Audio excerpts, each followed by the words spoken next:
హాస్టల్‌లో ఇలా వినాయకుడిని నిలబెట్టారు. అప్పుడే వినాయక చవితి వచ్చి రెండో రోజు అయిపోయింది. ఇలా హాస్టల్‌లో రెండో రోజున వినాయక చవితి చేసుకుంటుంటే అలాగే టెంపుల్స్‌కెళ్ళినా మన చేత్తో చేస్తేనే ఆ ఫీలే వేరుంటది కదా! వినాయక చవితి పేరుతో ఆ వినాయకుడి దయ వలన హాస్టల్‌లో మాత్రం మంచి ఫుడ్ పెడుతున్నారనిపించింది. ఇలా veg items mushroom curry, paneer curry, biryani ఆహా! అనిపించింది. ఆ వినాయకుడి పేరు చెప్పుకొని ఇలా మంచి ఫుడ్ తిన్నామనిపించింది. కానీ ఇంటికెళ్ళలేకపోయాం అనిపిచ్చింది.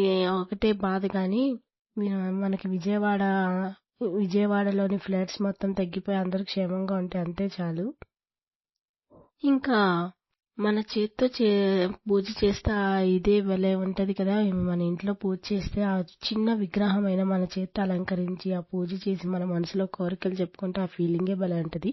ఇంకిలా night time sambar rice, biryani మళ్ళీ పెరుగన్నం పెట్టారు. ఆహా! అనిపిచ్చింది.